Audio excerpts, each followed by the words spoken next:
Some people say love is the one thing that can survive anything. But what happens when the person who loves you most becomes the one who destroys you first? This is the story of Serafina Vale, a woman who boarded a plane with a broken heart, survived the impossible, and came back to face the man who shattered her. A story about sacrifice so brutal it looks exactly like betrayal, about the lies we tell to protect the people we love, and the wreckage those lies leave behind. If this story grips you, hit that like button right now, and drop your city in the comments. I want to see how far this story travels. Now stay with me, because this one doesn't let go. The terminal smelled like burnt coffee and recycled air, and the particular kind of desperation that collects in airports at 2 in the morning when the people passing through have nowhere left to pretend they want to be. Serafina Vale stood at Gate 18 of Chicago O'Hare with her boarding pass bent at the corner from how hard she'd been gripping it, and she told herself she was not going to cry. She told herself that with the same certainty she'd once used to tell herself that Dominic Viscari was a good man. Both statements had the same problem. She wanted them to be true so badly that she'd mistaken the wanting for evidence. The gate agent was calling final boarding. The sound came to her from somewhere distant, like a voice underwater. 30 minutes. That was all it had taken. 30 minutes for a 7-year marriage to be disassembled with the kind of clean efficiency that Dominic brought to every transaction, every contract, every negotiation where he needed something to end without complications.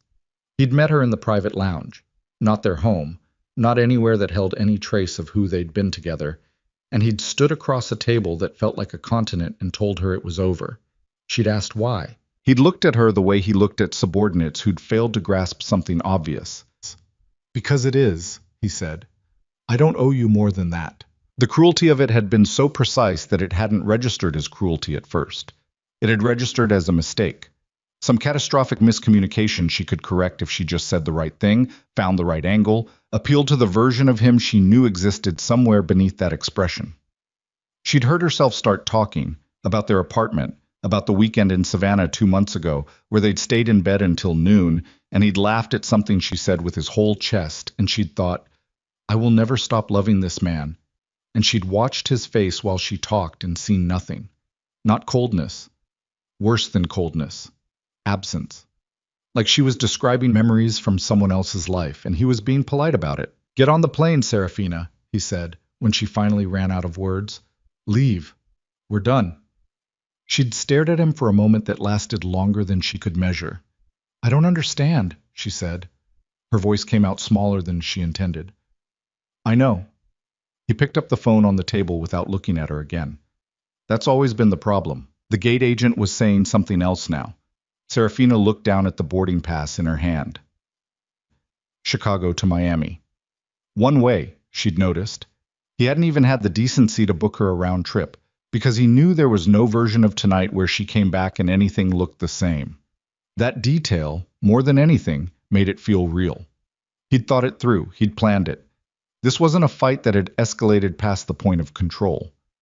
This was a decision he'd made and then executed, and she'd walked into it without knowing she was walking in until the door was already locked behind her. She got on the plane. She didn't let herself look back. She didn't trust what she'd do if she turned around and saw him standing there watching her go. Or worse, not watching at all, already on his phone, already moving to the next item on the agenda. Serafina Vale had survived a lot of things in her 34 years. She had rebuilt herself from nothing twice before. She could survive this. She repeated that to herself as she found her seat. As the plane taxied from the gate, as the city lights of Chicago spread out below and then disappeared into the cloud cover, she survived it right up until the storm started. The turbulence came on fast. That was what she'd remember later.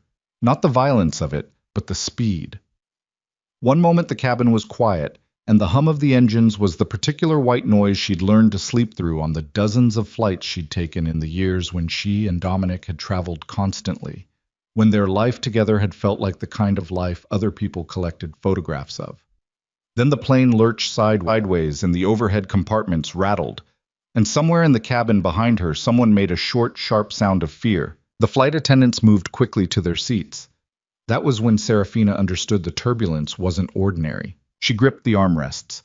The plane dropped, genuinely dropped, not just dipped, and her stomach went with it, and for a surreal instant she thought about the conversation in the lounge and wondered if Dominic knew somehow.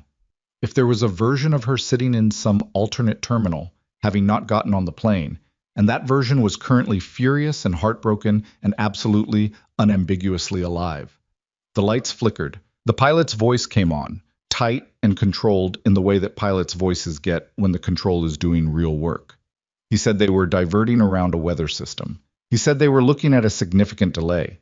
He did not say what Serafina, who had flown enough to read the spaces between the words, understood him to mean that the weather system had grown past the point of diverting around, that they were inside it now, and that the next several minutes were going to require everyone to be very still and very quiet, and, if they were the type, very sincere about whatever they believed in. She was not the type. She had spent the last 7 years in the orbit of Dominic Viscari, and in that orbit there was no room for anything that couldn't be bargained with or bought or controlled through superior strategy. She'd absorbed that worldview the way you absorb things from the people you love, not through argument but through proximity, through the slow replacement of your own instincts with theirs. So she held on to the armrests and she didn't pray. She looked out the window at the absolute black of the storm, and she thought about what Dominic had said. Never strong enough for his world. The plane rolled hard to the left.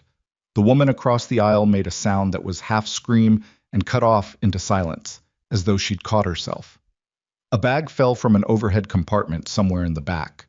The flight attendants were strapped into their jump seats with faces that gave nothing away, and Serafina understood that this particular blankness was trained and deliberate, that it was their version of what she was doing, holding the form of composure, because the alternative was losing it completely. Then the engines changed pitch. She'd never heard that sound before, and she hoped she would never hear it again. It wasn't a sound that required interpretation. It was the kind of sound that the body understood before the mind caught up, some deep animal register that translated it instantly and completely. Something is wrong with the machine. The cabin erupted, not in screams exactly, more in a rush of motion and sound, the collective animal panic of 43 people who had all just heard the same thing and arrived at the same conclusion simultaneously. The attendant nearest Serafina was already on the intercom with a voice that had dropped all pretense of calm, instructing people to brace, instructing them to follow the emergency protocol, to check the card in the seat pocket in front of them. Serafina's hands wouldn't work right. She got her seatbelt tighter. She folded herself forward, arms over her head the way they'd always shown in those safety demonstrations she'd stopped watching years ago because nothing was ever actually going to happen. The plane was going down. Not falling, not yet, but descending with a purpose that had nothing to do with the flight plan, and she was aware of the mountain terrain below them in the way that you're aware of a thing you've been told and never actually believed until this exact second. She thought about Dominic, not the man in the lounge, the other one, the one who'd stood in their kitchen in the early mornings before anyone else was awake, making coffee with a focus so intense. It was almost funny. The one who'd driven 2 hours in a snowstorm to bring her soup when she had the flu 2 years into their marriage because she'd mentioned casually on the phone that she hadn't eaten. That man. The one she'd decided, somewhere in the last few hours, was either a fiction she'd constructed or someone who had genuinely ceased to exist. She thought, I never told him that I understood who he was underneath the rest of it. She thought, if this is how it ends, he'll think he was right to let me go. The impact came in stages. The first was the trees. She understood that later, when someone explained the flight data recorder, when the physics of it was laid out in the careful language of investigation, and she could process it as information rather than sensation. The trees absorbed a significant portion of the kinetic energy. The fuselage held, the plane didn't explode. What it did was tear itself open against the ground of a mountainside in the remote eastern range of Tennessee at 3:47 in the morning, in a storm that had knocked out radar contact and would keep search and rescue grounded for another 18 hours. Serafina came back to consciousness, to the smell of aviation fuel and pine and something metallic that she identified, with the strange calm of shock, as blood. Her blood. From a cut somewhere above her left eye. The cabin was dark except for the emergency floor lighting, which had somehow stayed on. Small orange beacons leading through the wreckage toward the emergency exits, assuming the emergency exits were still there to be found. She was alive. She checked herself for damage with the methodical focus of someone who hadn't yet allowed herself to feel anything. Laceration above the eye, bruised ribs. She could tell from the way every breath arrived at a cost.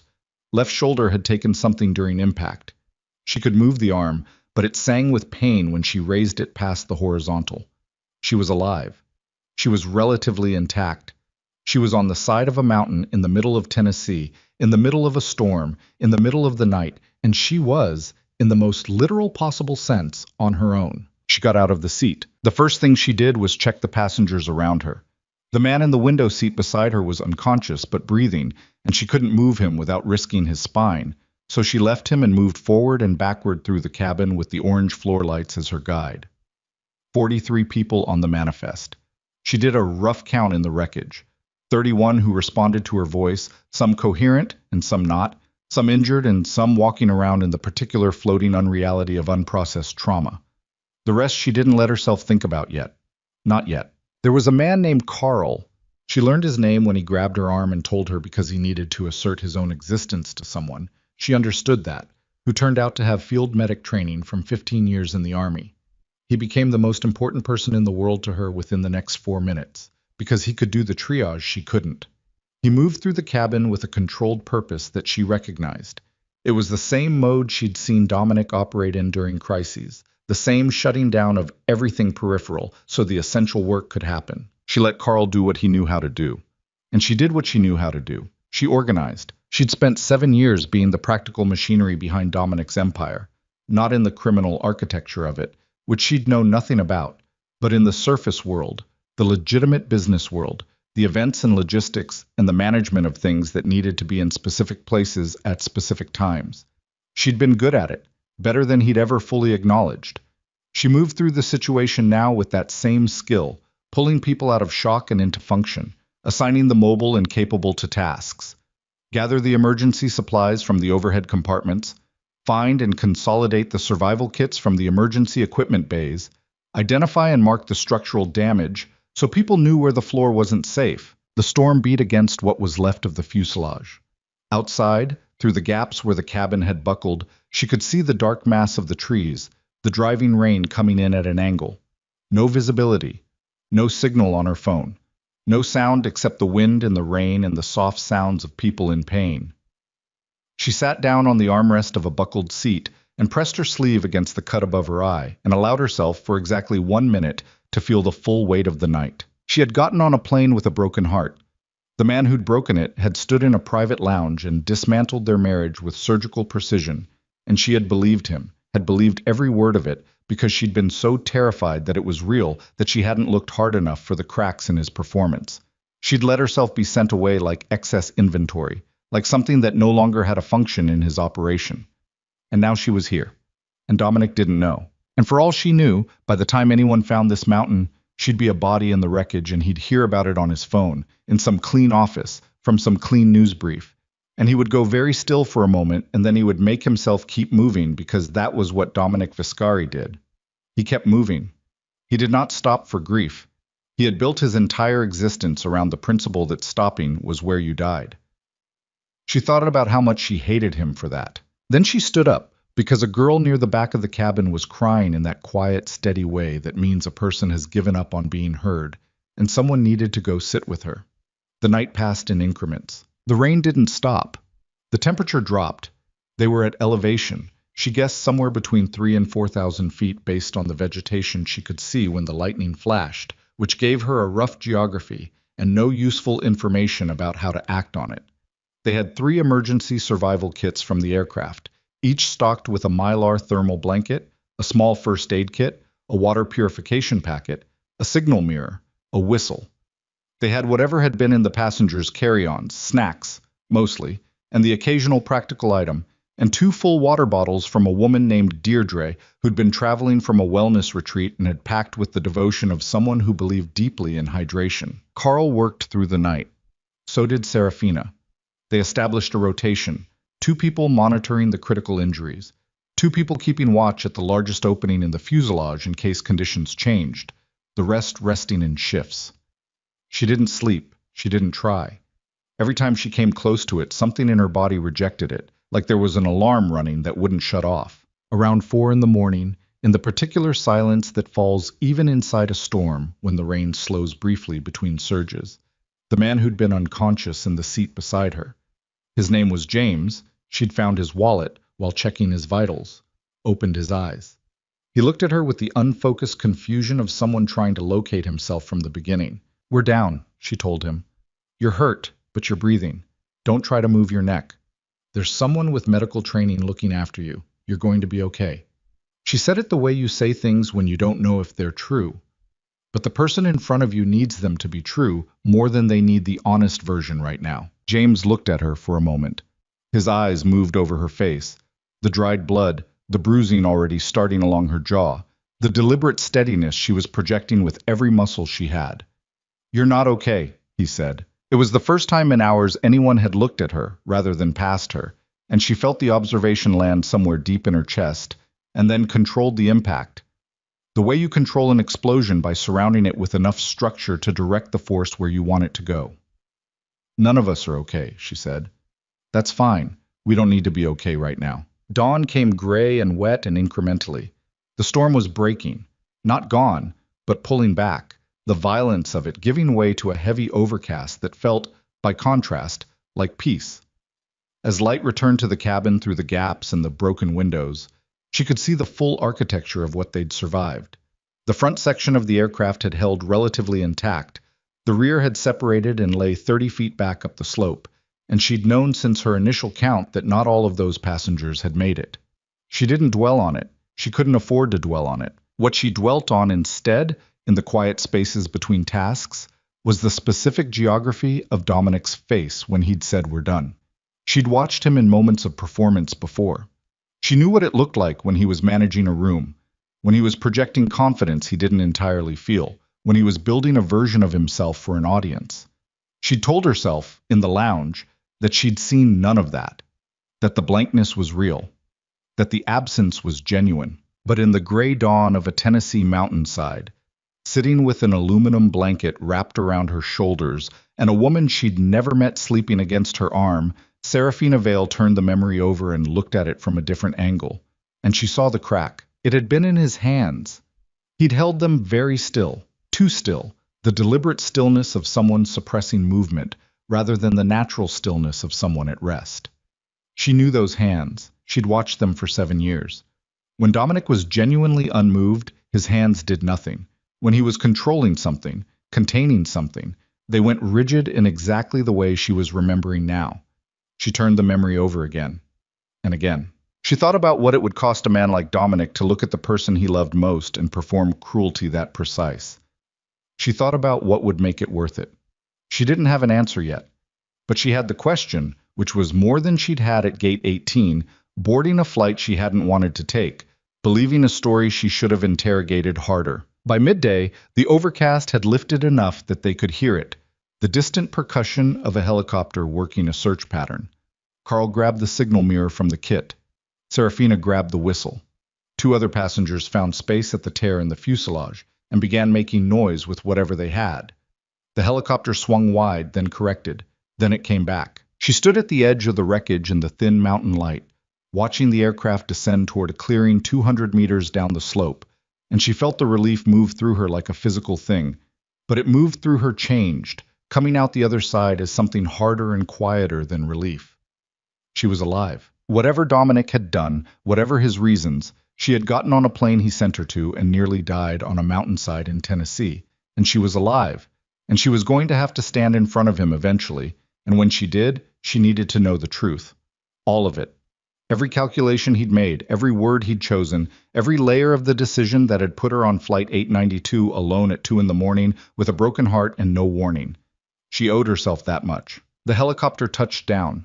Serafina took a breath that hurt her ribs and walked toward it. Down in Chicago, in a glass-walled room at the top of a building that still bore his name on the outside, Dominic Vescari stood with his phone at his side and his eyes fixed on the news feed on the monitor, where a field correspondent was reporting live from the search zone. His assistant was speaking to him. He wasn't hearing her. He was watching the graphic they kept running.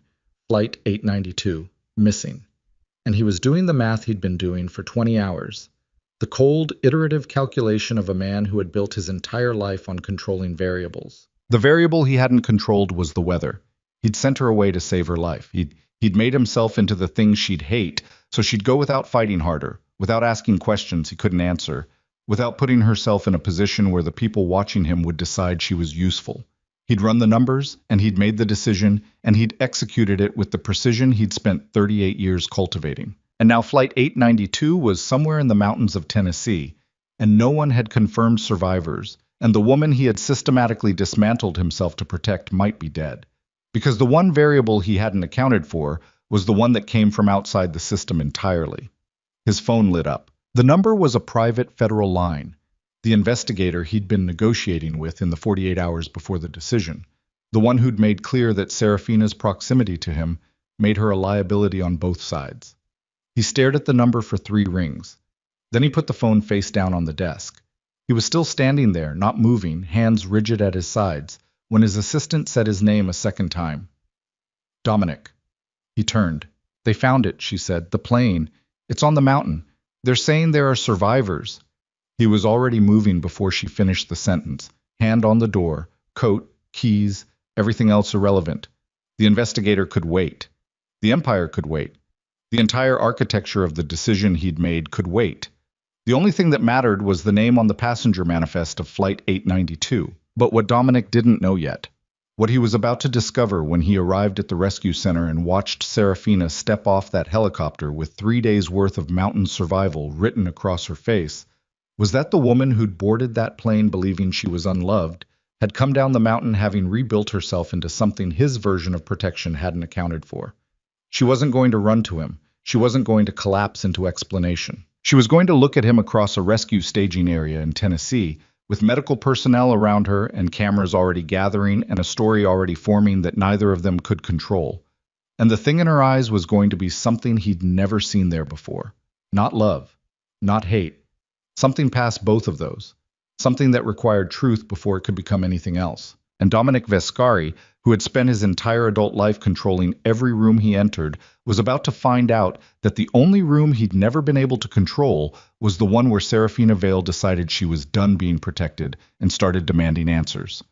He pressed the elevator button. The doors opened. He got in. And somewhere above the Tennessee mountains, a helicopter was already banking south with 31 survivors, one of whom was pressing a borrowed gauze pad to a cut above her eye and thinking about the exact stillness of her husband's hands. The helicopter set down on a gravel lot that had been converted into a staging area sometime in the last 12 hours. Folding tables, portable lighting rigs, a line of ambulances with their rear doors open, a cluster of federal vehicles parked at angles that suggested urgency rather than planning. There were people everywhere, EMTs moving with the particular controlled speed of professionals who'd been awake too long. Local law enforcement holding a perimeter that wasn't doing much to hold back the 3 news vans that had already positioned their satellite equipment along the tree line. Serafina stepped off the helicopter and the cold hit her first, the sharp, clean cold of mountain elevation bleeding into the overcast afternoon. And then the noise hit her, and then the light from a camera rig somebody had aimed at the landing zone, and she stopped moving for exactly 2 seconds while her nervous system processed the shift from 4 days of trees and wreckage and firelight into this. Carl was behind her. James, walking now with a brace someone had found for his neck, was behind Carl. The others came off in pairs, helped by the EMTs who'd rushed the landing zone the moment the rotors began slowing. A woman in a blue jacket reached Serafina first, stethoscope already out. "Can you walk?" "I'm walking," Serafina said. "Head wound?"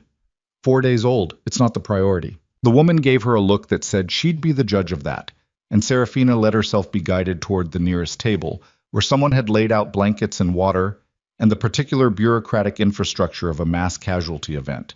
Clipboards, intake forms, a man with a laptop trying to get names matched to manifest numbers. She sat on the edge of a folding chair and let the EMT look at her head, and she drank the water they put in her hand, and she did not look toward the parking area where, 20 minutes later, she was told, a black car had arrived. She knew before they told her. She'd known in the abstract since somewhere around the second day, when she'd had enough silence to think clearly, when the crack in his performance had opened up into something she couldn't close back down. She'd known the way you know things you can't yet admit, because admitting them means accepting the full weight of what they cost. But knowing in the abstract and having him physically present in the same lot were 2 different countries, and she wasn't ready to cross the border. She didn't turn around. The EMT was taping the laceration above her eye with a focus that required her to hold still, and she held still, and she looked at the folding table in front of her and breathed. Then she heard his shoes on the gravel. Dominic Vescari moved differently than other men in crisis. She'd noticed it years ago and never quite found the language for it, the way he seemed to slow down rather than speed up when the stakes went higher, like the machinery inside him ran cooler under load. Most people accelerated toward the thing they were afraid of, burned through the distance on momentum.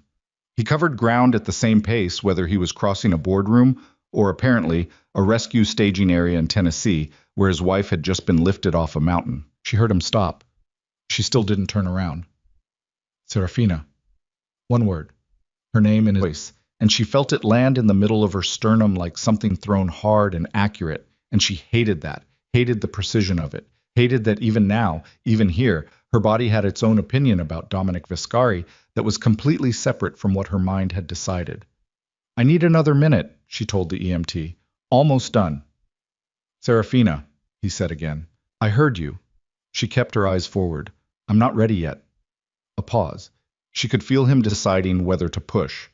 That calculation lasted exactly as long as it always had. He was fast at it. He'd always been fast. And then she felt him hold. He waited. The EMT finished. Patted the tape once, gently, stood. Serafina turned around. He looked terrible. That was the first thing, and it was involuntary, the observation arriving before she could filter it. Dominic Vescari, who in 38 years had never once appeared in public looking like anything other than completely assembled, looked like a man who'd been awake for 90 hours and hadn't eaten, and had spent the interim doing the kind of sustained interior damage that didn't show on the outside until suddenly it showed everywhere at once. His suit was wrinkled. She'd never seen his suit wrinkled. The shadow on his jaw was 4 days past deliberate. His eyes were the thing that stopped her breath for a half second. They were just open. Whatever shield he kept there had come down somewhere between Chicago and this gravel lot, and what was underneath it was so raw that she had to make herself keep looking because her first instinct was to look away. The way you look away from something that isn't meant to be seen. She made herself keep looking. You're alive, he said. Yes. You're... He stopped, started again. Are you... Don't, she said. He closed his mouth. She stood up from the chair. The movement cost her. Ribs, shoulder, the general accumulated debt of 4 days of inadequate sleep and inadequate food and sustained physical duress. But she didn't let it show any more than she had to, and she watched him watch her stand, watched him fight the instinct to step forward and help, watched him hold himself back because he understood, on some level, that reaching for her right now was the wrong move. Good. He still knew how to read a room. We're not doing this here, she said. Okay. There are cameras. I know. And I need to finish the intake process, and I need to talk to the federal coordinator about the other passengers, and I need... She stopped, took a breath that she kept controlled. I need you to give me an hour. His jaw worked. She could see him calculating what an hour meant, what could happen in an hour, whether an hour was a cost he was willing to pay against the alternative of pushing now and having her shut down completely. 1 hour, he said. She turned back to the table. She heard him retreat across the gravel, back toward whoever he'd brought with him, the silent machinery of people who existed in his orbit to manage exactly this kind of situation. She picked up the clipboard the intake coordinator was handing her and she started writing her name, and she did not let herself think about his eyes. The hour passed in this way that hours pass when you fill them with tasks that require just enough attention to keep the rest of it at bay. She talked to the federal coordinator, a compact woman named Sosa, who had the manner of someone who'd been managing disasters long enough to have stopped being surprised by them, about the other passengers, about Carl's triage work, about the structural state of the cabin when they'd found it. She talked to an EMT about the woman with the head injury who'd been evacuated on the first helicopter and was currently in surgery at a hospital in Knoxville. She drank more water. She ate half a granola bar that someone pressed into her hand. She did not think about Dominic. Then the hour was up, and she walked to the black car parked at the edge of the lot, and she got in the back, and he was already there, and they were alone. The car smelled like him. That was a problem she hadn't anticipated. The specific smell of his coat, something between cedar and clean laundry, and the faint trace of the coffee he drank before noon, and it hit her like a physical thing. Involuntary association lighting up the neural architecture of 7 years. She sat against her door with a foot of seat between them and looked straight ahead through the windshield at the staging area and the trees beyond it. Talk, she said. He talked. Not everything. Not yet. She'd understand that later, that he was still calculating, still managing the sequencing of information, releasing what he thought she needed in the order he thought she could handle it. Even now, even here. The habit was so deep in him, it was structural. What he gave her was the shape of it. Federal investigation, criminal exposure, her name appearing in surveillance documents she'd never been told about. He talked about the timeline, when he'd found out how fast it had moved. He talked about the conversation with his attorney, the one where the word leverage had been used. He did not yet say everything. She knew he wasn't saying everything. She could feel the gaps the way you feel a missing step in the dark. The specific absence of weight where there should be weight. She let him finish. Then she turned and looked at him directly for the first time since the gravel lot and said, "What aren't you telling me?" He held her gaze. "I told you the—" Dominic. A beat. "There were threats," he said. "Specific ones. Against you specifically. Not just leverage. Not just legal exposure." He paused. "There were people who decided the fastest way to get to me was through you, and I had 48 hours to make a decision." The car was very quiet. "What kind of threats?" she said. He told her. She listened to it without moving. She was aware of her own breathing, the controlled, deliberate rhythm she'd developed on the mountain, the one that had kept her functional. When functional was the only option. She used it now. Breath in, breath out. Don't let the information arrive before you're ready to receive it. When he finished, she said, "You should have told me." "I couldn't—" "You should have told me," she said again. Not louder, harder. "I am not a variable in your operation, Dominic. I am not an asset you protect by keeping uninformed. I am the person who chose to build a life with you, and you stood across a table and you dismantled me because you decided that was more efficient than trusting me with the truth. I was trying to keep you alive. I know." Her voice stayed level. That steadiness cost her something she couldn't quite name. "I know that's what you were doing. That's not the point." "What's the point?" "The point is that you made a decision for both of us without asking me. The point is that you took away my choice about how to handle my own life and my own danger, and you replaced it with a performance designed to make me leave without asking questions." She looked at his hands in his lap. Still. Too still. The same controlled rigidity she'd identified on the mountainside. "The point is that it worked. I believed you. Every word. I got on that plane believing the man I loved had decided I wasn't worth it anymore." Something moved across his face. She watched it. A flinch that originated somewhere deep and reached the surface in the tight muscle just below his cheekbone before he controlled it back. "And then I nearly died on a mountain," she said, thinking that. The silence that followed was the kind that takes up space, the kind that two people can sit inside and feel differently about. She felt it as pressure. From the way his breathing changed, slightly, just slightly, she thought he felt it as something close to unbearable. "I'm sorry," he said. She'd expected a lot of things from Dominic Viscari in this car. She hadn't expected that with no qualifier attached to it. "No, I'm sorry, but—" or "I'm sorry you felt." Just the two words, plain, delivered in a voice that had nothing strategic left in it. She looked at him. He looked back. "That's not enough," she said. "I know. I don't know if enough exists." He didn't argue. That was new. The Dominic she'd married would have argued, not aggressively, but with the patient, comprehensive logic of a man who believed every problem had a solution if you applied sufficient intelligence to it. This man just looked at her and stayed quiet, and the staying quiet was somehow worse than any argument would have been, because it meant he agreed with her. It meant he understood the full shape of what he'd done and wasn't trying to restructure it. She turned back toward the windshield.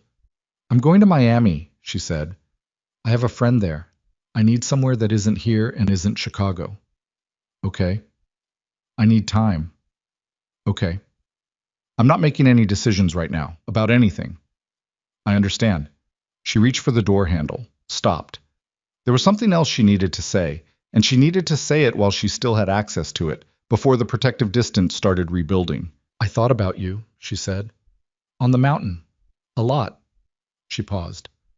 "I thought about the man I've been telling myself you are for 7 years. And I thought about the man you actually were in that lounge. and I was trying to figure out which one was real. He waited. I think I know the answer, she said, but I don't know yet if the answer is good enough. She got out of the car. The next 2 weeks happened in the specific blur of aftermath, the media coverage of Flight 892 and its survivors, which Serafina navigated through her friend's apartment in Miami with the curtains drawn and her phone mostly off. The formal statements to the NTSB and the various federal agencies that wanted pieces of her timeline. The slow, grinding work of reconstructing something that resembled a daily routine from the raw material of a life that had been restructured without her consent. She slept badly. She ate well enough because her friend Margot was the kind of person who expressed concern through food and showed up every morning with something that required actual cooking, and eating what Margot made was easier than having the conversation about why she wasn't sleeping. She ran when her ribs allowed it. She walked along the waterfront in the early evenings when the light went gold and the heat dropped to something tolerable, and she thought. Dominic called once a day. She didn't answer. He texted twice. I'm here. When you're ready. And then, take whatever time you need. She read them both and put her phone down and went back to whatever she'd been doing. She wasn't ready to reward the calls with the response of a woman who was softening. She wasn't softening. She was processing, which was a different thing, slower and less comfortable and requiring more honesty than softening did. She called Carl once to check on his family. He answered on the second ring and they talked for 40 minutes about nothing connected to the crash, just two people who'd been in the dark together and needed to confirm the other one was still standing. Before she hung up, he said, You kept people alive on that mountain, you know. You know that, right? We all did, she said. You organized it, he said.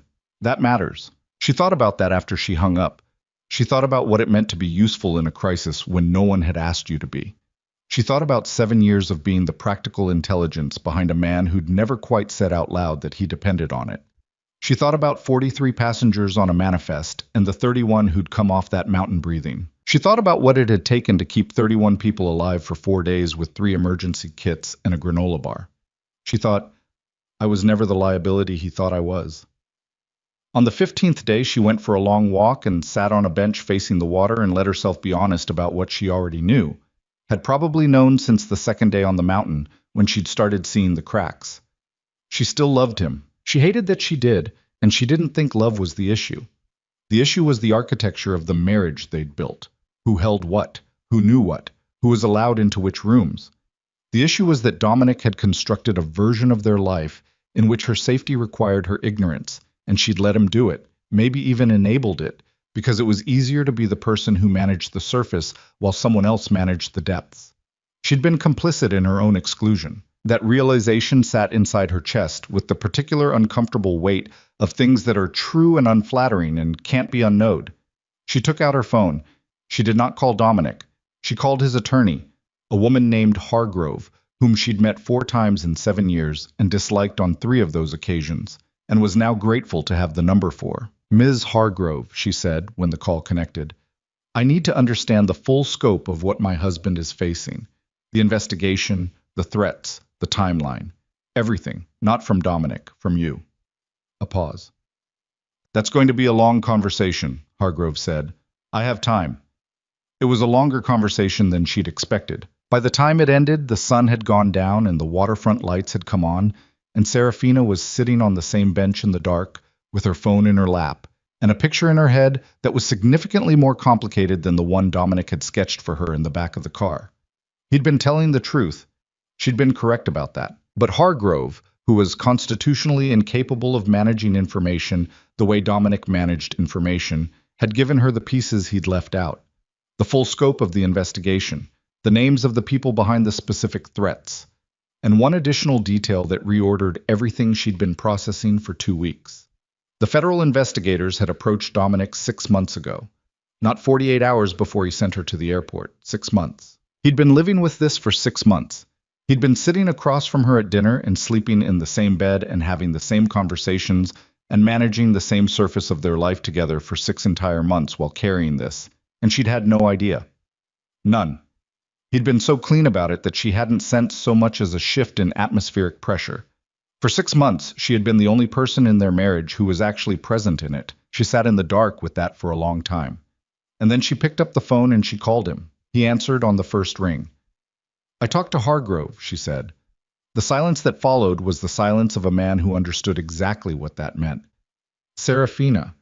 6 months, she said. You've known for 6 months. Yes. And you didn't tell me. I was trying to figure out how to... No. Her voice had gone very quiet. That quiet that was worse than shouting. Don't tell me you were trying to figure out how. You had 6 months to figure out how, and what you chose instead was to say nothing until you ran out of time and then to send me onto a plane. He didn't answer. I need you to hear me say this clearly, she said. I can understand a man making a hard decision under impossible pressure. I can understand the lounge. I can almost understand the cruelty of it, given what you thought you were protecting me from. But I cannot understand 6 months of choosing to leave me outside a situation that was my life too. She stopped, steadied. You didn't protect me from danger, Dominic. You just made me live next to it in ignorance while you managed it alone. I know. Do you? Yes. His voice was raw in a way she'd never heard it. I know what I did. I've been sitting with what I did for 2 weeks, and I know. And? And I don't have an excuse, he said. I have reasons, but I know the difference. She pressed her back against the bench. Above her, the Miami sky was doing its thing, that particular orange-black of a coastal city at night, the light pollution turning the cloud cover into something almost beautiful. I'm coming to Chicago, she said, not to come home. Not yet. But I need to hear everything. Not the version you curate for my benefit. Everything. The quality of his silence changed. She'd gotten good, in 7 years, at reading his silences. This one was the silence of a man who'd been waiting for a door to stay closed and was now watching it open and didn't trust yet that what was on the other side was what he hoped it was. When? He said. 2 days. Okay. She hung up. She sat on the bench for another 20 minutes, watching the light on the water, thinking about what she'd said to him in the car. I don't know if enough exists. She still didn't know. But she was starting to understand that the question wasn't whether what he'd done could be forgiven. This question was whether the version of their marriage that existed after this, the one where she knew everything, where she walked into the dangerous rooms instead of being kept outside them, was a version that could actually hold 2 people. She was going to Chicago to find out. What she didn't know yet, what she wouldn't know until she walked into the building that still bore his name and saw what was waiting for her on the other side of the door, was that the 6 months Hargrove had told her about were not the only thing Dominic had kept in the dark. There was one more piece. One more decision he'd made before any of this started. One that had been operating in the background like a slow fire. And when it came to light, and it was going to come to light, in that building, in that room, because the federal investigation had moved faster than anyone had anticipated in the 2 weeks she'd been in Miami, it was going... She flew into Chicago on a Tuesday morning when the sky was the color of old concrete and the wind off the lake had enough teeth to make itself known through 2 layers of clothing. The city felt different to her than it had 3 weeks ago. Or maybe she was the one who felt different, and the city was just doing what it always did, indifferent and large and moving at its own velocity regardless of what had happened to any particular person inside it. The car Dominic had sent was waiting at arrivals. She'd almost taken a cab out of principle, then decided that refusing the car was the kind of gesture that cost her energy she needed for the actual conversation. She got in. The driver didn't speak. She looked out the window at the familiar geometry of the expressway and thought about what Hargrove had said and what Hargrove hadn't said, and the specific pause that had preceded the lawyer's answer when Serafina had asked, "Is there anything else I should know before I come back?" Hargrove had said, "I think that's a conversation for you and Dominic." That pause. That careful, deliberate deflection from a woman who dealt in precision language and never wasted a word. Serafina had filed it and let it sit for 2 days, and it had been sitting in the back of her skull ever since, quiet and patient and getting heavier. The building came into view through the car window. She'd always had a complicated relationship with this building, the way it wore his name in steel letters across the top, the way the lobby felt like a statement, the way every surface had been selected by someone who understood that environments communicate power before anyone opens their mouth. She'd walked through that lobby hundreds of times and never once questioned the language it was speaking. She questioned it now. The elevator took her to the 42nd floor.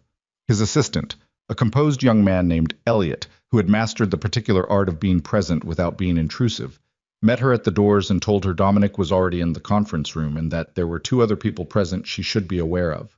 She stopped. Who? She said. Hargrove, Elliot said. And a federal agent.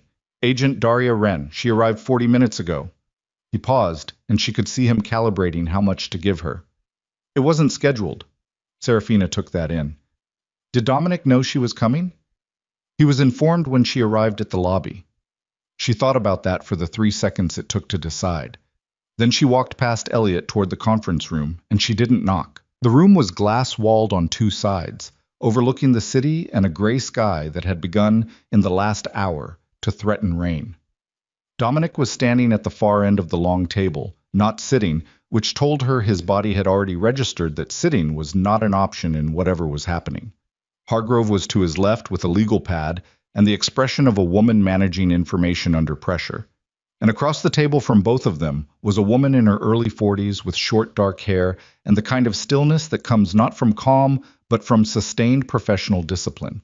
Someone who had learned to make herself unreadable as a survival tool. Agent Wren. She looked up when Serafina entered. Something moved across her face, assessment, recalibration, and then it was gone. Dominic looked at Serafina. I didn't know she was coming, he said immediately. I know, Serafina said. Elliot told me. She looked at Wren. Why are you here? Wren said, because the timeline moved up. What timeline? Wren glanced at Dominic. He said nothing. Hargrove's pen was very still on the legal pad. The city spread out below them through the glass, indifferent and enormous, doing what cities do.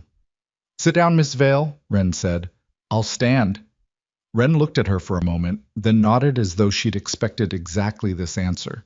She opened the folder in front of her and turned it so it faced Serafina across the table and slid it forward.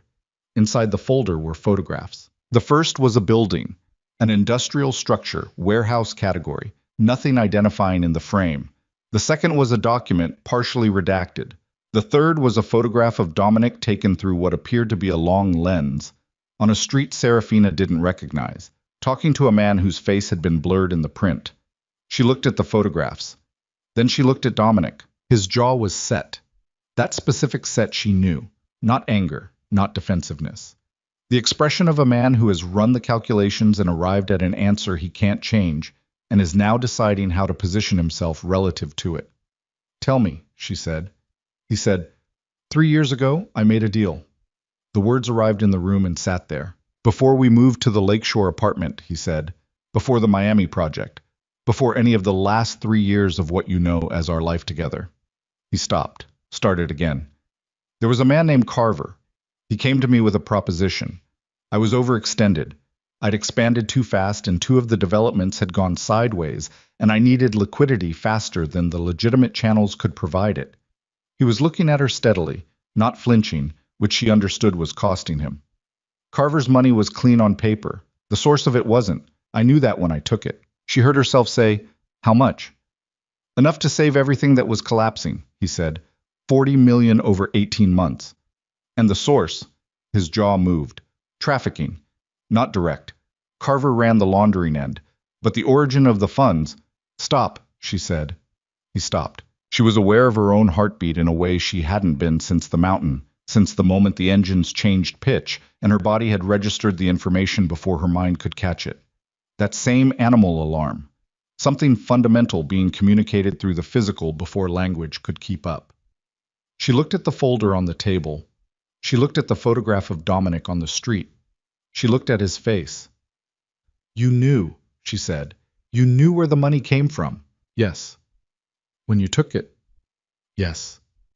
The room was very quiet. Hargrove's pen still hadn't moved. Wren was watching Serafina with the professional attention of someone who'd delivered information like this before and understood that the next 30 seconds were not the time to speak. Serafina said, I have stood next to you at every event, every opening, every dinner for the last 3 years. I have shaken hands with people and smiled and been the version of your life that the public saw. I have done that with money that came from... She stopped, breathed, started again. You made me complicit in something I didn't choose and didn't know about, and had no ability to refuse because you never gave me the option of refusing. That's correct, Dominic said. His voice was steady, and she hated him for it in that moment. Hated that he was steady. Hated that his composure held. Hated that even now the machinery of his self-control was running. Say that again. That's correct? What you said is correct. I don't have a reframe for it. She picked up the folder and then put it down again because she needed somewhere for her hands to go, and she wasn't going to throw it. She was aware of Wren watching her. She was aware of Hargrove watching her. She was aware of the rain that had started against the glass wall, quiet and steady, the drops tracking down the exterior in thin lines. What does she want? Serafina asked, looking at Wren. Wren said, Your husband's cooperation with the full investigation has been ongoing for 8 weeks. What we need now, given the acceleration of the case, is a formal statement regarding the financial timeline. The 40 million, the account structures, the documentation of Carver's network insofar as Mr. Vescari can provide it, and if he cooperates fully. The exposure on this specific count is significantly reduced, not eliminated, but significantly reduced. And if he doesn't, Wren's expression didn't change. Then the case proceeds as constructed, and the exposure on all counts, including the 3 years of operations funded by laundered capital, is substantially worse. Serafina looked at Dominic. 8 weeks, she said. You've been cooperating for 8 weeks. Yes. Before you sent me to the airport. Yes. And you didn't tell me that either. His mouth tightened. I didn't want you in the middle of... I'm in the middle of it, she said, and the words came out with a quietness that was worse than volume.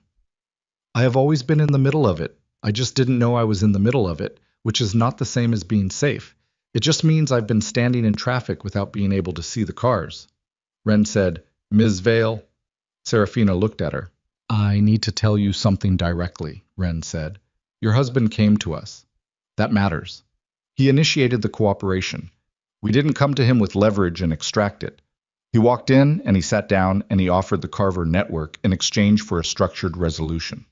She paused. I've been doing this for 16 years. Men in his position don't do that. They hire lawyers, and they stonewall, and they wait for the case to run out of momentum. He didn't do that. Serafina said, Why are you telling me this?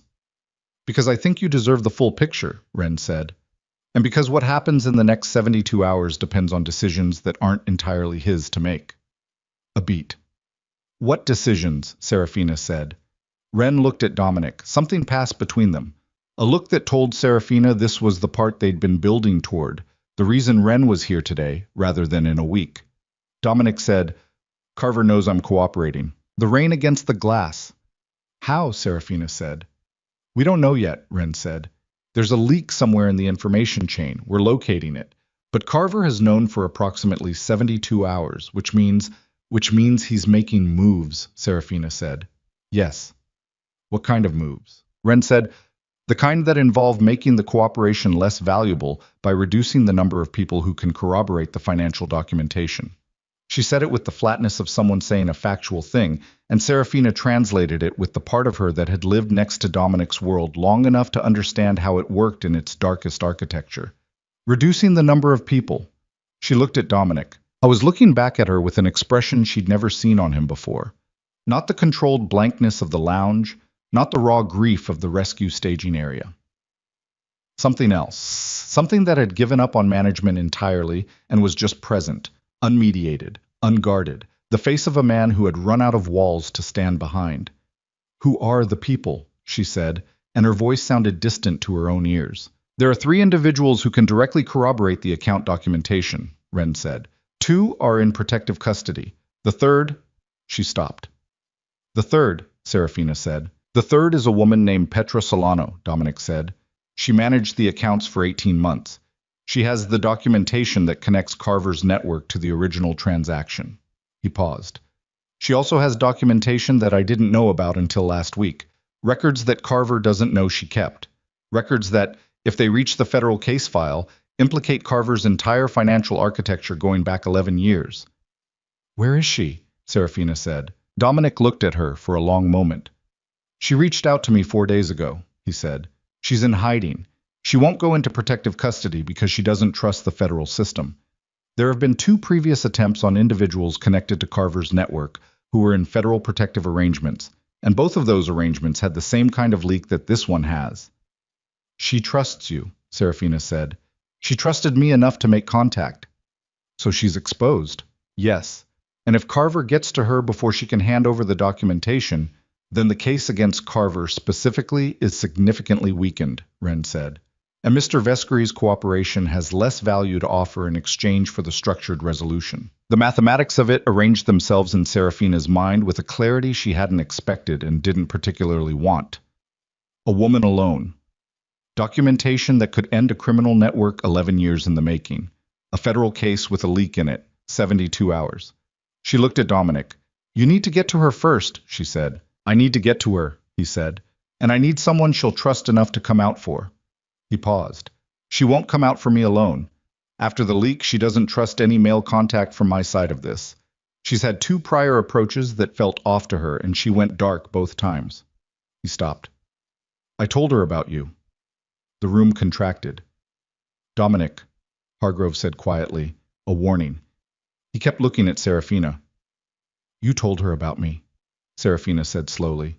I told her who you were, what you did on the mountain, the kind of person you are. His voice was low and steady. She asked to speak with you. The silence that followed lasted long enough for the rain to shift against the glass, the pattern of it changing as the wind changed, and Serafina stood in the middle of the room and understood that she was standing at the exact center of something she'd been told she was outside of for 7 years. She was not outside of it. She had never been outside of it. She said, You pulled me back here to ask me to help you. No, Dominic said. I pulled you back here to tell you the truth. All of it. Everything. What you do with it is your decision. He held her gaze. It has always been your decision. I just took too long to understand that it should be. She looked at Wren. If I talk to this woman, she said, and she comes out, and she hands over the documentation, what does that look like for him? It depends on the documentation, Wren said carefully. Best case. Reduced charges. Structured plea. Possibility of no custodial sentence, depending on the judge and the full scope of cooperation. She paused. It's not guaranteed. And worst case. 3 to 5 years. Minimum security. With full cooperation and the Solano documentation, the upper end of the federal exposure drops out of the picture. 3 to 5 years. The number sat in the room and they all looked at it from different angles. Serafina turned to face the window. The rain was coming harder now, the city below them gray and wet and moving, all those people down there going about the business of their days with no idea what was happening in a glass conference room 42 floors above them. She thought about what she'd said on the bench in Miami. I don't know if enough exists. She thought about a woman named Petra Solano, alone, somewhere in this city or outside it, sitting with documentation that could dismantle a criminal network, while the clock ran down on whether anyone she trusted would reach her before someone else did. She thought about 31 people on a mountain. The girl in the back of the cabin crying in that quiet, steady way. The system of tasks she'd built out of nothing to keep people alive and moving. She thought about 7 years of standing next to a man she loved while being systematically kept outside the room where his real life was happening. She turned back. Dominic was watching her. Hargrove was watching her. Wren was watching her. The rain was hitting the glass with a sound that was almost rhythmic, almost a pattern, almost like something you could navigate by. Give me her contact information, Serafina said. Dominic went very still. I'm not doing this for you, she said. I'm doing this because a woman alone in a dangerous situation deserves to have someone reach out who understands what that feels like. She looked at him steadily.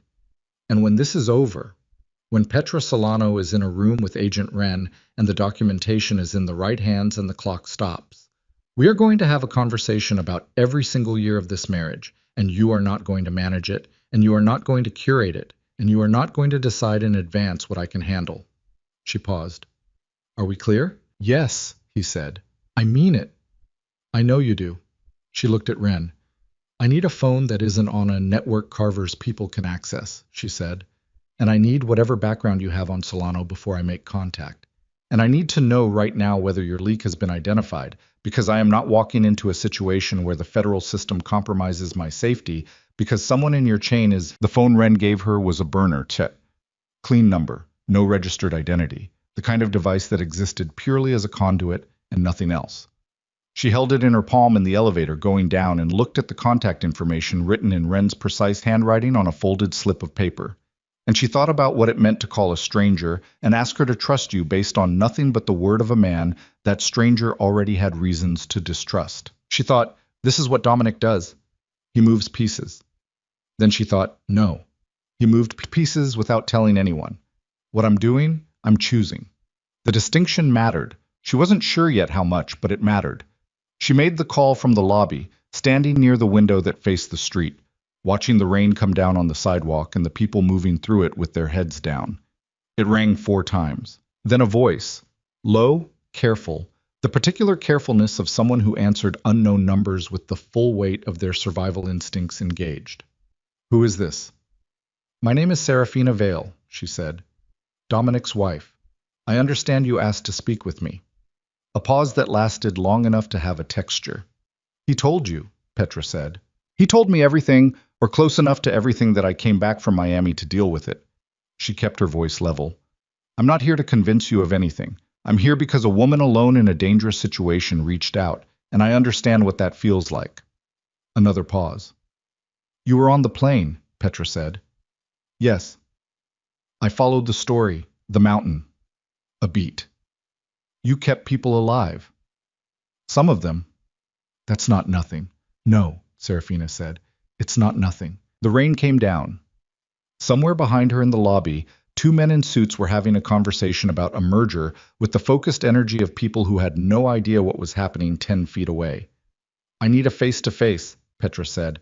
Not a federal facility. Not anywhere connected to his name or his buildings. Where? Petra gave her an address. A coffee shop in Pilsen, South Side. The kind of neighborhood that had enough foot traffic to make 2 women talking unremarkable. 2 hours. I'll be there, Serafina said. She hung up and went back upstairs and told Ren the address and watched Ren's expression go through 3 calculations in 4 seconds before settling on a controlled agreement. Ren would have people in the area. Not inside, not visible, but close enough to respond if the meeting went wrong. Serafina understood this and didn't argue about it. She understood the geometry of the situation well enough now to know that arguing about reasonable precautions was a luxury she didn't have. Dominic was still in the conference room when she returned. He looked at her when she came in with the question visible in his face, and she told him what she'd arranged, and he said nothing for a moment. Then, I'm coming with you. No. Serafina, she won't come out if you're there. You know that. You told me that. His jaw tightened. I'm not letting you go alone into... You don't let me do things, she said. Quiet, direct. That's the entire conversation we just had. You don't decide my risk tolerance for me. She held his gaze. I'll have Ren's people on the perimeter. I'll have the burner. I know the address, and I know what I'm walking into. She picked up her coat from the chair. Stand down. The words landed. She watched him absorb them, watched the instinct to override war with the understanding of what overriding would cost. She watched the instinct lose. Call me when you're inside, he said. I'll call you when I'm out, she said. Inside, I need to be present. She left before he could say anything else. The cab ride to Pilsen took 22 minutes through rain-slicked streets. She sat in the back and looked out the window and ran through what she knew about Petra Solano from Ren's briefing. 36 years old, former forensic accountant, had been embedded in Carver's financial operation for 3 years before the nature of the money's origin became clear to her. Had not left immediately when it became clear. Had instead started documenting.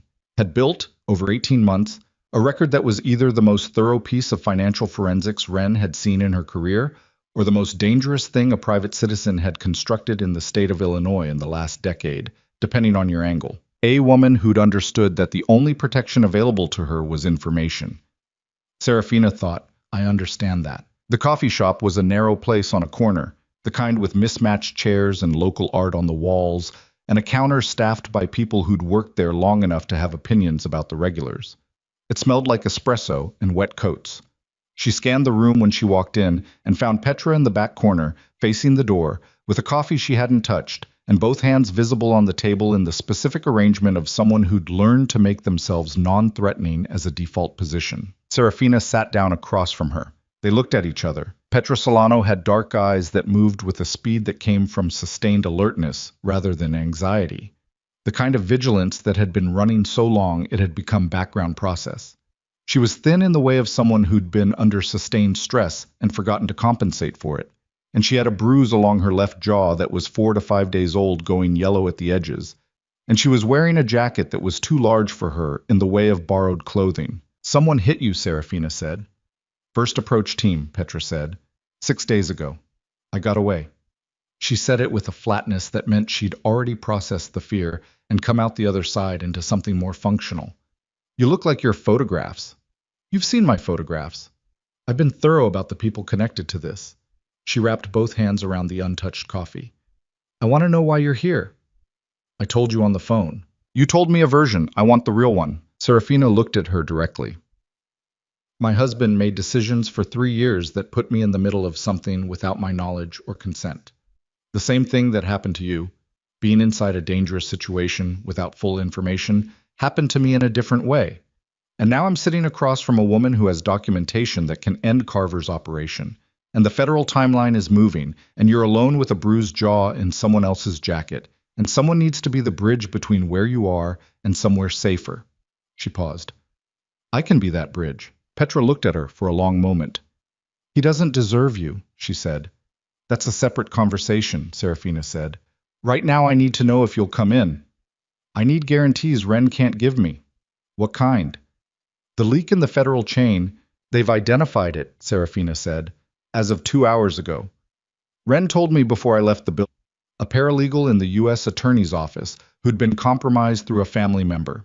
He's been removed from access and is being managed separately from the investigation chain. She watched Petra's face. Ren said to tell you that directly, that it came from her, not from Dominic's side. Something shifted in Petra's expression. Not relief, something more cautious than relief. The beginning of a recalculation. If I hand over the documentation, Petra said slowly, and Carver's network is dismantled, what happens to me? Ren said witness protection is available, new identity, relocation, the full infrastructure. I have a sister in Portland. That's a conversation to have directly with Ren. But yes, family connections are part of the protective arrangement discussion. Serafina kept her voice steady. Petra, how long have you been running? A pause. 11 months, Petra said. 11 months. Serafina thought about 4 days on a mountain and what that had cost her, and then she multiplied that cost by the weeks and months of sustained hiding, and she looked at the woman across from her with an understanding that went past sympathy into something more structural. It's time to stop running, she said. Petra looked at her hands, then at the door, then back at Serafina.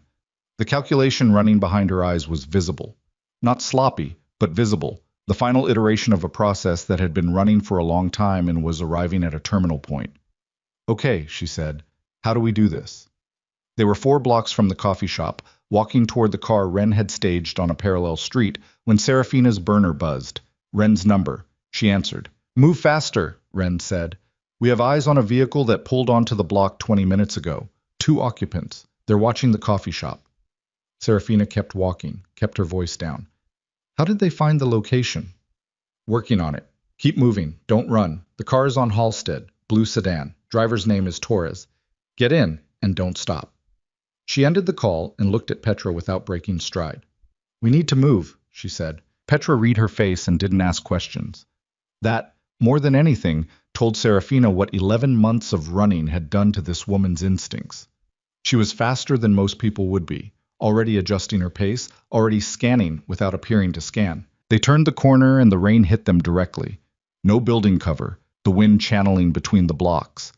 And Serafina felt it on her face and in her shoulder where the old injury from the mountain still registered cold and impact with equal unhappiness.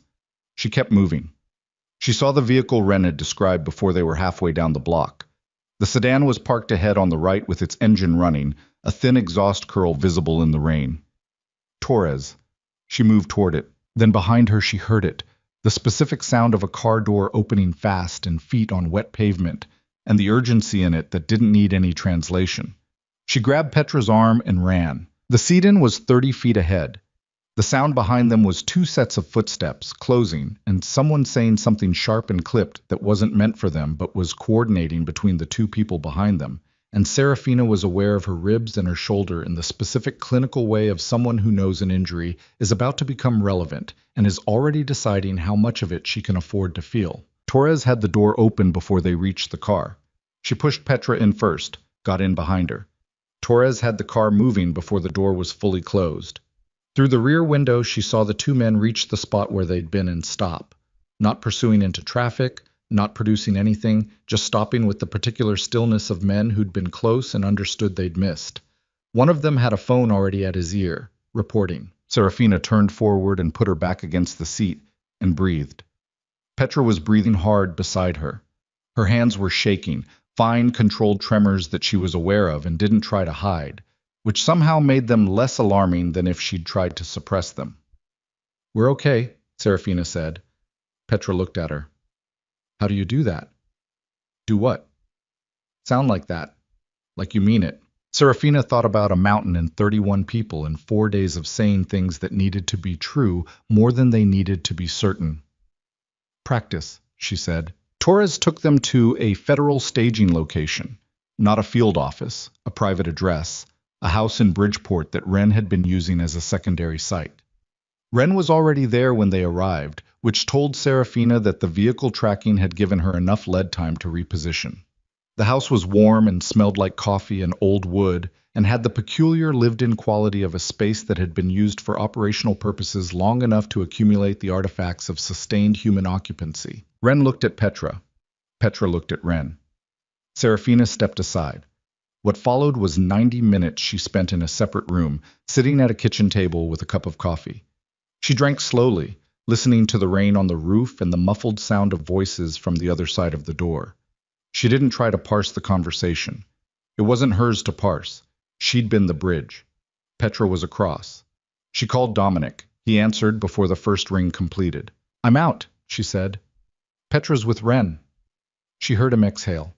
It was the most unguarded sound she'd ever heard from him. Not relief, so much as the sudden release of something that had been held at maximum tension for too long, the specific sound of a man who'd been holding himself together by sheer architecture and had just been given permission to stop. "You're okay," he said. "I'm okay." "And Petra?" "She's okay. She's talking to Wren." She paused. There was a tail. They found the location. His voice changed. "How?" "I don't know yet. Wren's people handled it." She looked at the table. "Dominic." "Yes." "The documentation Petra has, Wren said it's everything. 11 years of Carver's financial architecture. Is that what you understood it to be?" A pause that was too long. "Dominic, I knew she had records," he said. "I didn't know the full scope until Wren told me this morning." Another pause. "If it's what Wren thinks it is?" "Yes. It ends Carver, completely." "And you?" Silence. "And you?" she said again, not a question this time. "The exposure on my end becomes manageable," he said carefully.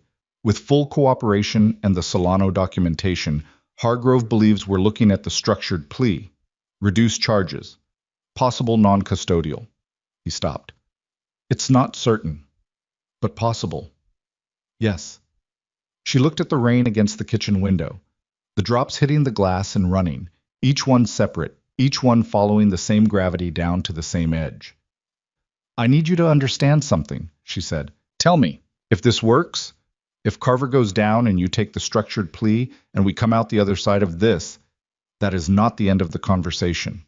She kept her voice even. "That is the beginning. Everything from the last 7 years gets examined. Every decision you made alone that should have been made together. Every room you kept me out of. Every version of protection that was actually just control." She paused. "I will not rebuild something that has the same architecture as what we had. I can't live in that house again." I was quiet for long enough that she could hear the rain through the phone as well as through the window. A doubled sound, overlapping, slightly out of phase. "I know," he said. "Do you want to rebuild it?" she said. "I need an honest answer. Not the answer that serves your interests right now. The honest one." Another pause. She could almost see him, standing somewhere in that building with his name on it, stripped of every curated surface, just a man trying to locate an honest answer in the wreckage of his own making. "Yes," he said.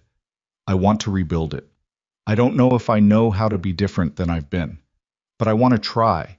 And I understand now that wanting to try is not the same as having the right to ask you to wait." She closed her eyes for a moment. "That's the most honest thing you've said to me in years," she said. "I know." The door from the other room opened. Ren came through it with Petra behind her, and the expression on Ren's face was the expression of a woman who'd spent 16 years in federal law enforcement and had just been handed something she'd been building toward for a very long time. "We have everything," Ren said. Serafina looked at her. "Petra's documentation gives us 11 years of clean financial forensics on Carver's entire network," Ren said. "Accounts, structures, transfer records, fronts, all of it." She paused. "We're moving on Carver's people tonight, multiple simultaneous operations, 6 locations." She looked at Serafina steadily. "Your husband's cooperation, combined with this documentation, is sufficient for the structured resolution Hargrove has been negotiating. I'll be making that call in the next hour." Serafina looked at Petra, who was standing with her arms crossed and her eyes dry, and the expression of someone who'd made the hardest decision available to them and was still standing on the other side of it. "Thank you," Serafina said to her. Petra looked back at her. "You came out in the rain for a stranger. You kept documentation for 11 months for people you'd never meet," Serafina said. "We're even." The corner of Petra's mouth moved. Not quite a smile. The approximation of one. The kind that means noted, filed. Somewhere in the future, when I have the energy, I will feel this properly. Serafina understood that completely. She put the burner phone down on the kitchen table and picked up her own phone and saw 3 messages from Dominic sent in the last 30 minutes. She didn't read them yet. She looked at Ren. "Tonight," she said, "when your operations move on Carver's locations, is there any residual risk to Dominic?" "There's always residual risk in operations like this," Ren said carefully. "But Carver's attention will be on his own infrastructure tonight, not on peripheral targets. We've assessed the threat level to your husband as significantly reduced once the warrant executions begin." She paused. "The bigger risk tonight is to my people in the field and to the operational security of the simultaneous moves." She looked at Serafina directly. "Go back to him. Be somewhere with him tonight. Let my people do their jobs." Serafina nodded. She called the cab from the kitchen of a house in Bridgeport while the rain kept coming down, and somewhere in the city, federal agents were positioning themselves in parking lots and on corners and in the static surveillance positions of people who had been building toward a single night for a very long time. She sat in the back of the cab as it moved north through the wet streets, and she thought about what Ren had said and what Dominic had said, and what Petra had looked like standing in that back corner of a coffee shop with both hands visible on the table. She thought about 11 months of running. She thought about 4 days on a mountain. She thought about the specific quality of Dominic's exhale when she'd told him she was out. The cab pulled up in front of the building. She got out into the rain and looked up at the steel letters across the top of it and felt something shift in her chest. Not softening, not collapse. Something more structural. A decision being made at a level below language, in the part of her that had been doing the real processing while the rest of her managed surfaces and conversations and the logistics of a crisis. She went inside.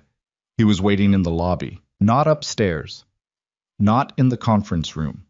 In the lobby, standing near the window where she'd made the first call to Petra hours ago, still in the same suit, the wrinkles worse now, the shadow on his jaw another day forward, his hands at his sides in that rigid, controlled stillness she'd learned to read.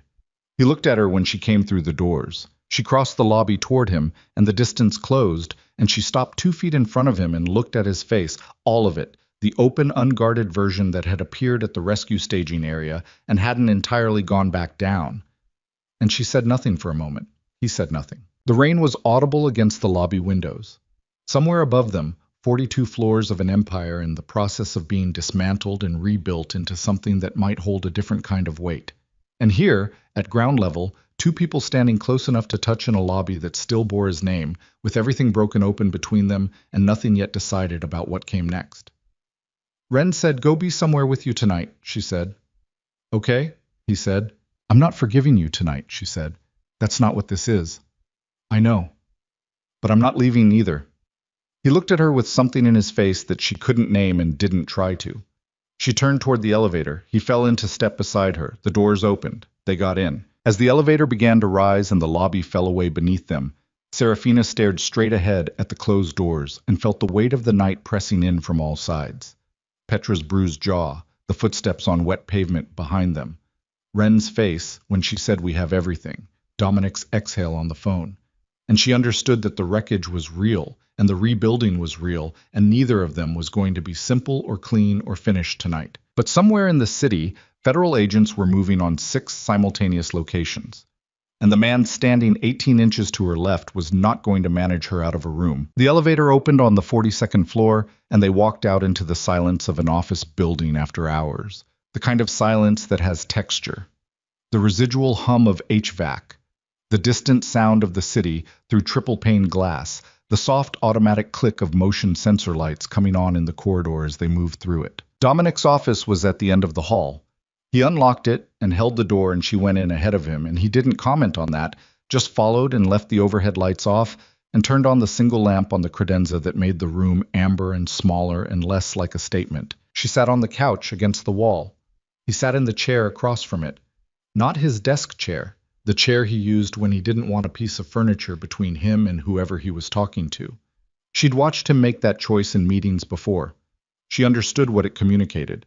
Neither of them spoke for a while. The rain was still coming down against the windows. The city below was its own system of lights and motion, indifferent and continuous. Somewhere out there, federal agents were moving into position, executing the simultaneous warrant operations that Wren had been building toward, and neither of them could see it or track it or do anything except sit in a room together and wait for the night to tell them what it was going to cost. "Tell me about Carver," she said. He looked at her. "Not the version you've already told," she said. "The full version. Who he was when you met him. What it felt like to say yes. What you told yourself." He was quiet for a moment. She watched him locate the honest version. Watched him move past the curated one, past the strategically framed one, all the way down to the one that didn't serve him. "I was 34, he said. "I'd built the company from nothing, and I'd overextended it, and I was watching everything I'd constructed start to come apart at the joints. Not fail. Not collapse completely, just start to come apart." He looked at his hands. Carver was introduced through a mutual contact at a conference. He was smooth. He had the right language, the right presentation. He talked about capital liquidity and bridge financing, and I asked the right questions and he had the right answers. He stopped. "I did the due diligence. I found the surface, and I let the surface be enough because the surface was what I needed it to be." "You knew it wasn't clean," she said. "I suspected it wasn't entirely clean," he said. "There's a difference. I told myself the difference was meaningful." He looked up. It wasn't. And then the money worked, and the development stabilized, and the business grew, and Carver became a connection rather than a transaction. And every year that passed made it harder to unwind and easier to maintain, and I got good at not looking directly at the thing I'd agreed to. He paused. "That's the honest version." "What was the thing you didn't look at directly?" she said. "Say it out loud." His jaw tightened. He held her gaze. "That the capital had its origin in human suffering. That somewhere at the bottom of the financial architecture I'd plugged myself into was a network that treated human beings as inventory." He said it without flinching from it. "I told myself the distance was enough.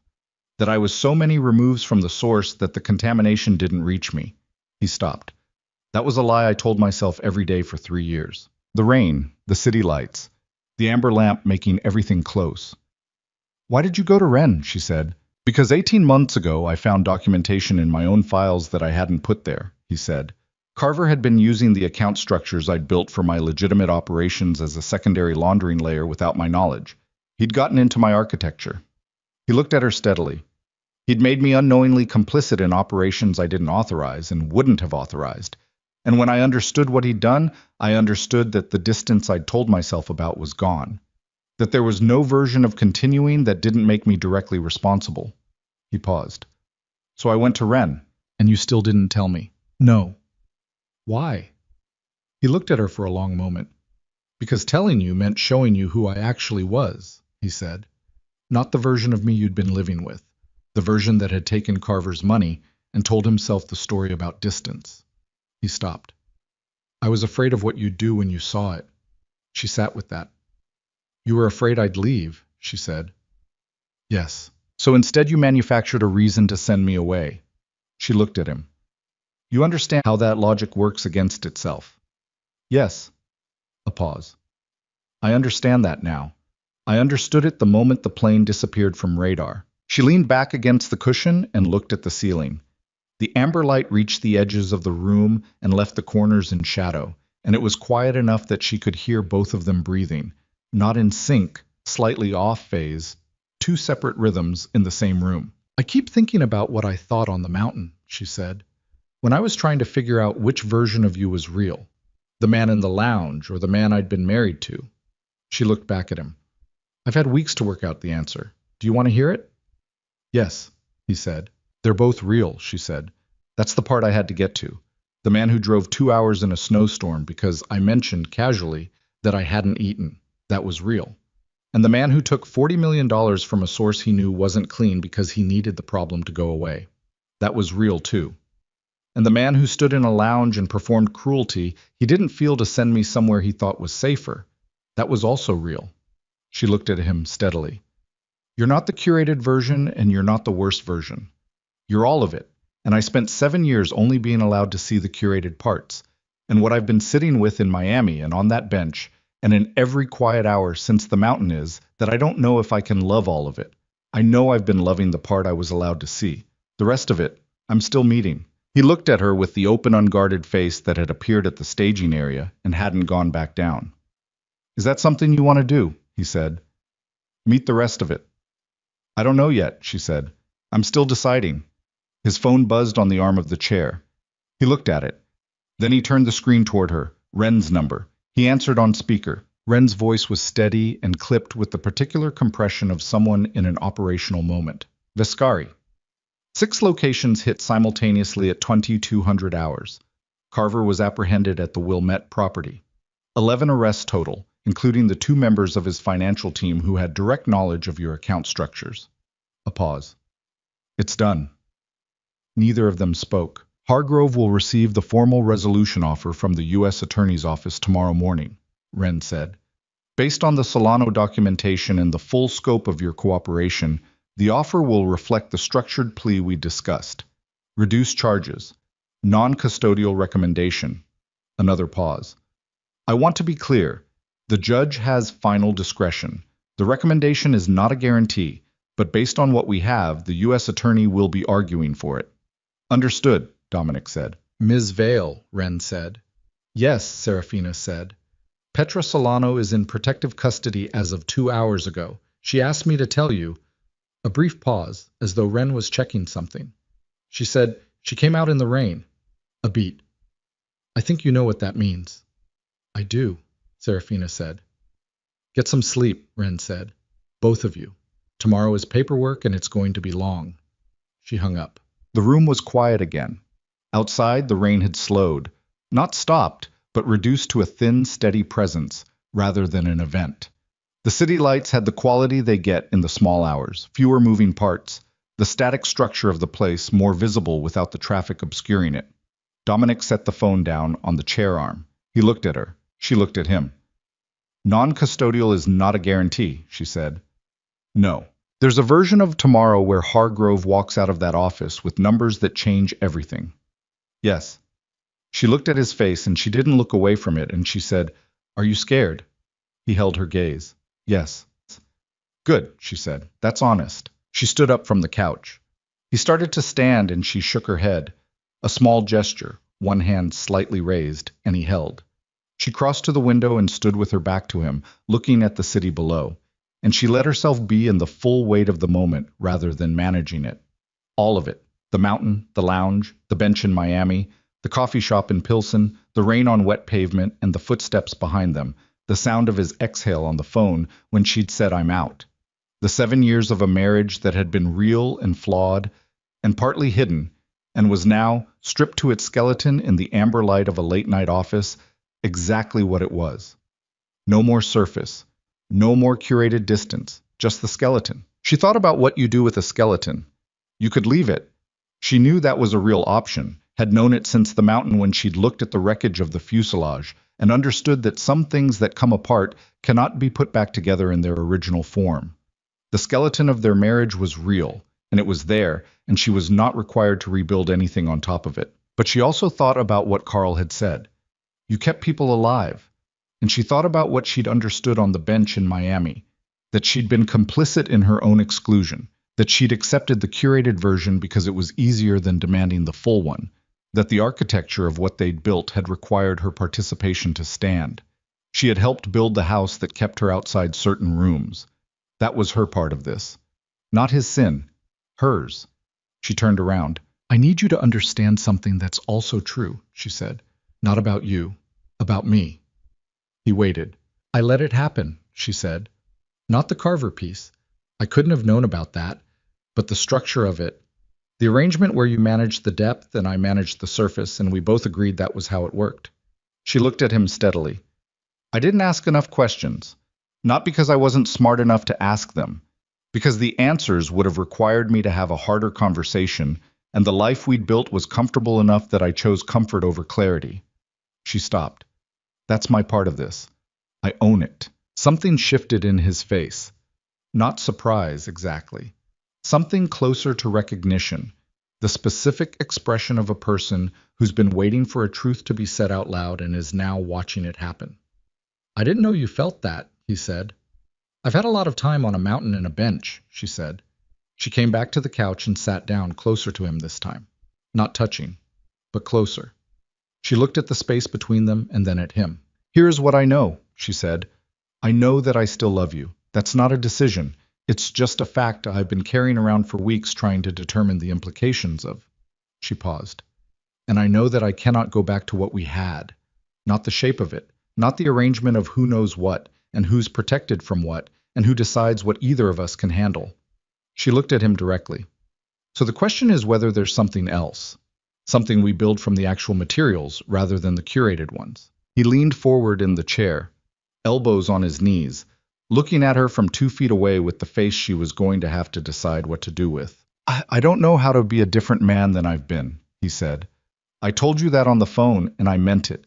I know the theory. I've been sitting with the theory for weeks, and I understand it completely. He stopped. Understanding the theory and having the practice are different things. I will get it wrong.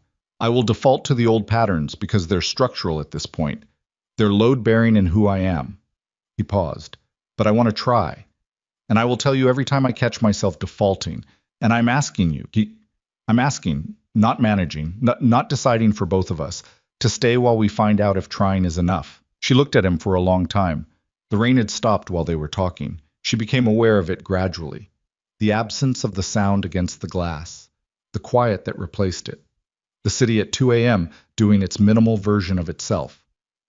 Okay, she said. He looked at her. Okay, she said again. We try. But I set the terms. Not you. Not Hargrove. Me. She held his gaze. Every room is open. Every decision that affects both of us gets made together. If something threatens us, you tell me before you manage it. Not after, not during, before. I am your partner or I am nothing. There is no middle option. Yes, he said. And if you default, I'll tell you, he said, before you have to ask. I'll hold you to that. I know. She looked at him for one more moment, and then she looked at the window where the rain had stopped and the glass was just dark and reflective now, showing her the room from the outside. The amber lamp, the two of them, the couch and the chair and the space between. Get some sleep, she said. Tomorrow is going to be hard. He nodded. Neither of them moved immediately. They sat in the quiet of after the storm, after the operations, after the long unspooling of everything that had been hidden, and the room held them in its amber light, and the city went on below, and the night continued its work of becoming morning. The hearing was 4 months later. Serafina sat in the third row of a federal courtroom that smelled like old wood and industrial cleaning product, and the particular staleness of a room where difficult things had been said for many years. Hargrove was at the defense table. Dominic was beside her, in a suit that Serafina had watched him put on that morning with the careful attention of a man who understood that today required him to appear as what he was, rather than what he'd constructed. The U.S. attorney presented the structured plea.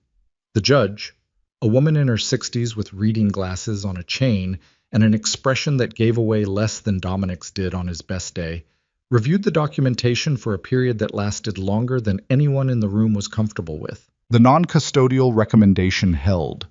The judge sentenced Dominic to 5 years of probation, a substantial financial penalty that represented, Hargrove had told them, Approximately 60% of the liquid assets connected to the Carver period operations, and a formal requirement to cooperate with the ongoing federal prosecution of Carver's network as a condition of the probationary arrangement. No prison time. She heard Hargrove exhale at the defense table.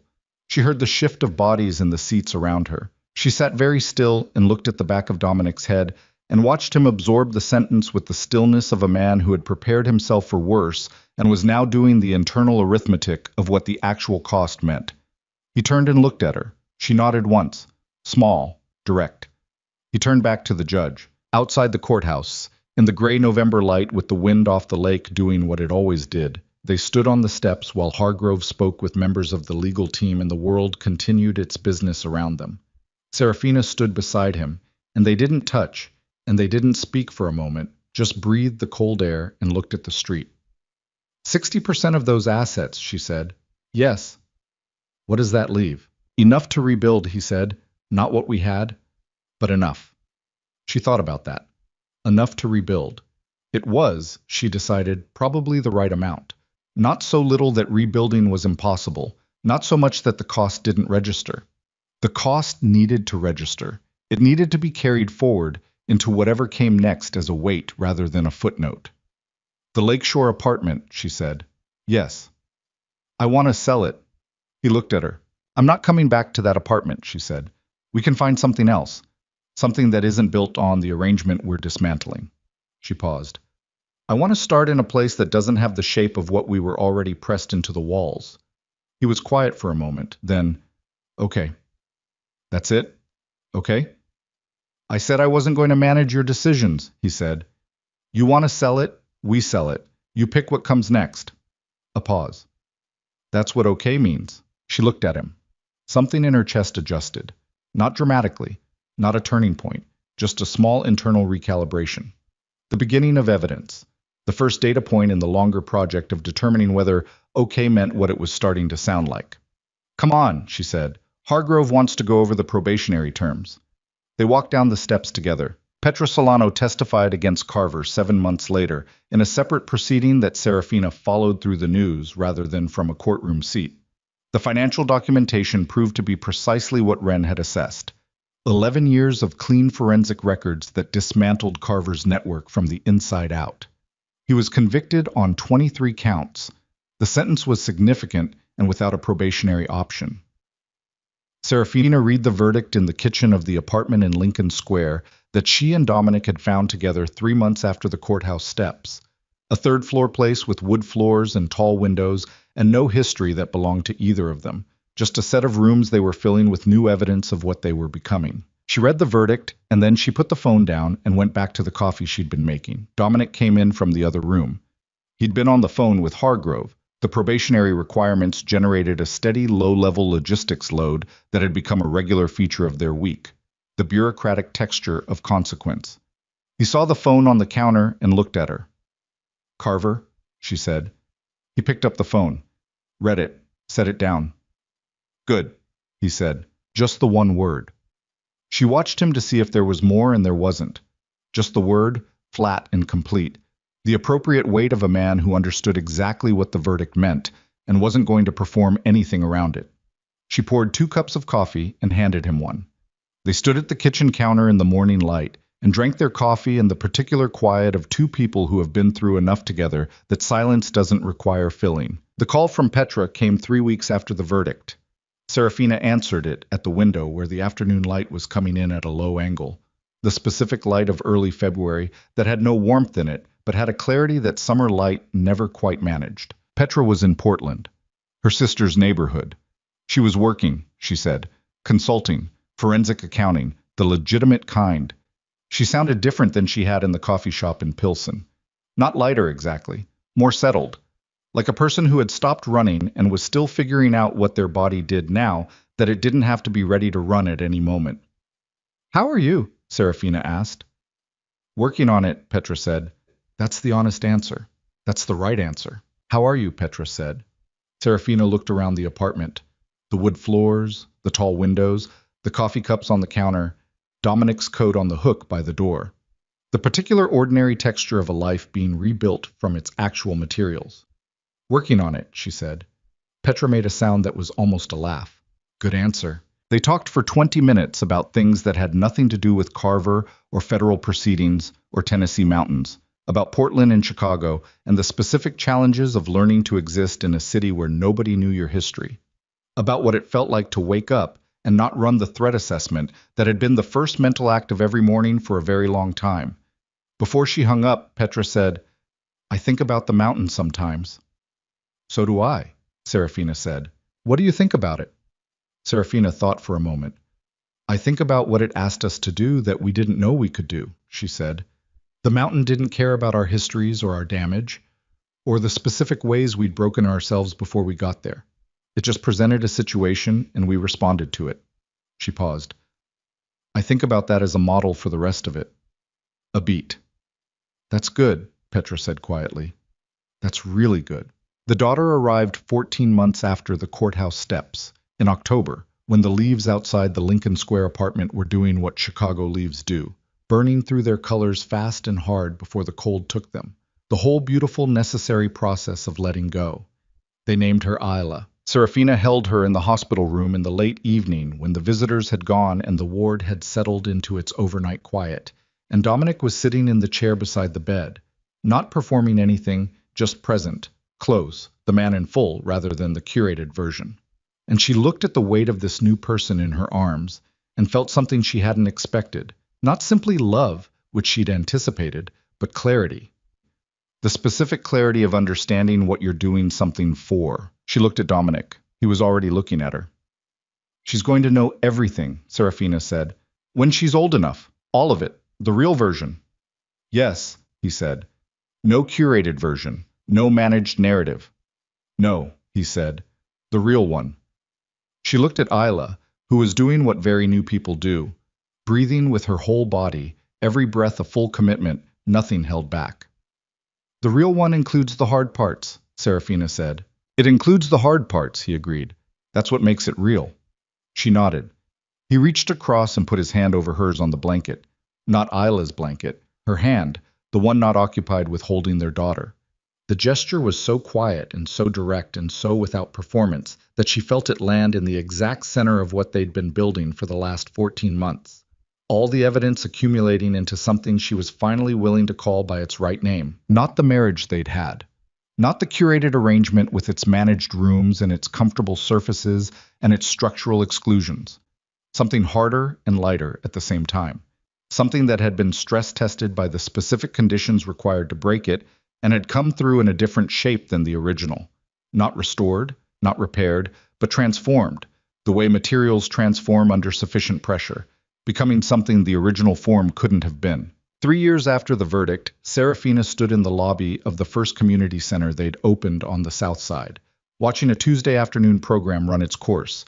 Teenagers at tables, a woman at the front running a financial literacy workshop with the kind of focused energy that came from personal understanding of the subject matter. Petra had connected them with the curriculum developer. That was how it had started, the idea. A conversation between two women who'd both survived dangerous proximity to money used as a weapon, about what they wished they'd known earlier, about what tools might have changed the shape of their exposure. The center was the tool. Dominic came in from the parking lot with Isla on his shoulders. She was 2.5 now, and had strong opinions about her altitude and expressed them. And Serafina watched them come through the glass doors and felt the ordinary specific weight of that sight. The man she had rebuilt something with. The daughter who would know the real version. The room full of people learning something that might, for some of them, change the architecture of their exposure to the world's harder edges. He set Isla down, and she ran immediately towards Serafina with the full commitment locomotion of a person who had not yet learned to reserve energy for uncertainty. Serafina caught her. Dominic came to stand beside her, and she felt rather than saw him looking at the room. The teenagers, the woman at the front, the afternoon light through the windows. And she didn't look at him for a moment because she didn't need to. She could feel the quality of his presence the way you feel the presence of something that has been through fire and come out changed and is standing next to you in its changed form. Then she looked at him. He looked back. No words.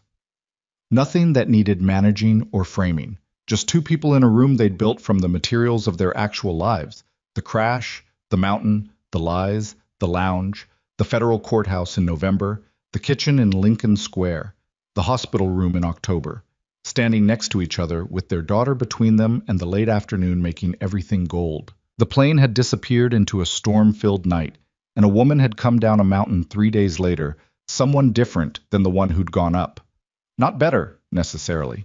Not stronger in the simple motivational sense. Just changed by the specific pressure of the experience into a version of herself, who understood what she was capable of when capability was the only option available. The lies had been what nearly destroyed them. Not the crash, not the threats, not Carver's network, or the federal investigation, or the financial penalties, or the probationary terms. The lies, the sustained, well-intentioned, genuinely protective lies, had done the real damage. And the truth had been, in the end, the only structural material strong enough to build anything that held. She shifted Isla to her hip. Isla grabbed a fistful of her shirt with the proprietary confidence of someone who had never doubted her welcome, and Serafina felt the small warm weight of her and breathed in and looked at the room around her, the people in it, the work being done, the afternoon continuing its business of becoming evening. And she thought, this is what enough looks like. Not perfect, not clean, not without the weight of what it had cost to get here, but real. Completely, irreducibly, unmanageably real. And that, she had learned, on a mountain in Tennessee, in a federal courthouse in November, in a kitchen in Lincoln Square at 6 in the morning over 2 cups of coffee, was the only version worth building.